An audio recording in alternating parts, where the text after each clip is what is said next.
Pour le codage et la programmation BMW, on va choisir le diagnostic local, la marque BMW, et on confirme le lancement du micrologiciel. Ici, première étape, la recherche automatique. On a l'auto-identification complète du véhicule.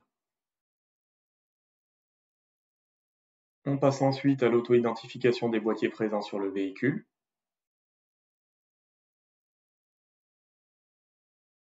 Là, vous avez le schéma de multiplexage.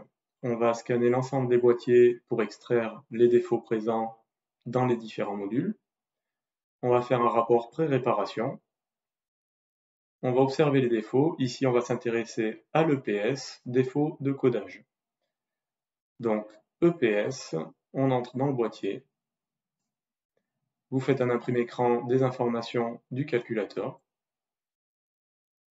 On va dans la lecture des codes défauts, on va regarder l'aide pour voir plus en détail de quoi il s'agit. Ici, un défaut de codage après remplacement du module de direction. On va donc dans codage programmation. Ici, vous avez, avec l'EuroPro 5 comme avec l'EuroTap 2, vous aurez accès au code, à la sauvegarde restauration du codage, personnalisation. La fonction sauvegarde restauration de programmation est exclusive à l'EuroTap 2. On voit ici les références de codage et là vous avez l'accès à l'ensemble des boîtiers. On va choisir le PS.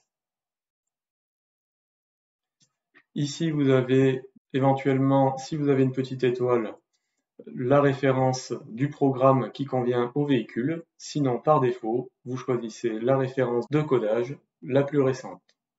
Ici, F020 2021 03 520. Donc c'est parti pour le codage en 4 étapes.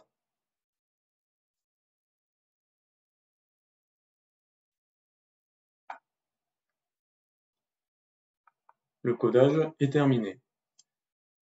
On va donc revenir en arrière dans notre diagnostic du véhicule.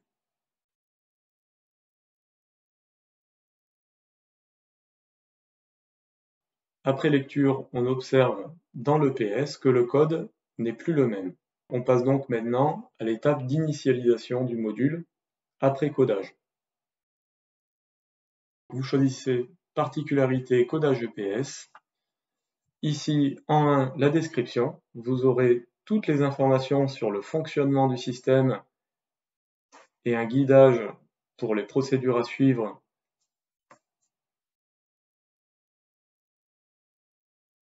et les prérequis. En 2, vous avez démarrage de la direction. Donc là, on va initialiser. C'est parti pour la procédure. Vous suivez les instructions attentivement.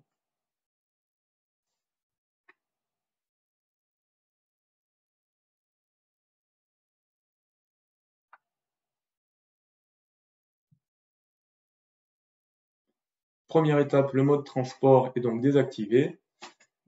La direction est donc rendue active.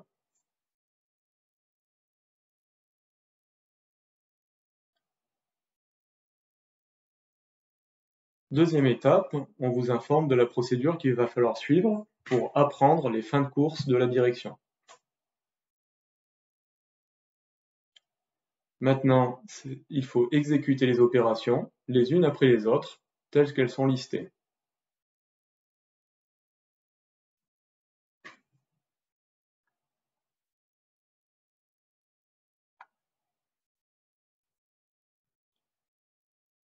Une fois l'ensemble des procédures exécutées, vous cliquez sur Suivant, vous vérifiez et validez les instructions.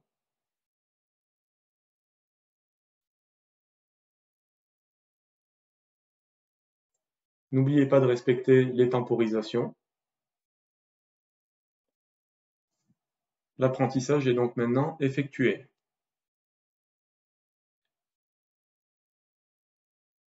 La troisième étape va consister à transférer ces informations dans l'ensemble des autres boîtiers. Donc vous respectez à nouveau la temporisation. La fonction de service est maintenant terminée. On revient donc au diagnostic du véhicule. Vous faites un effacement complet des défauts et un rapport cette fois post-réparation. La direction a été remplacée, coder, adaptation, OK. Et vous enregistrez votre rapport.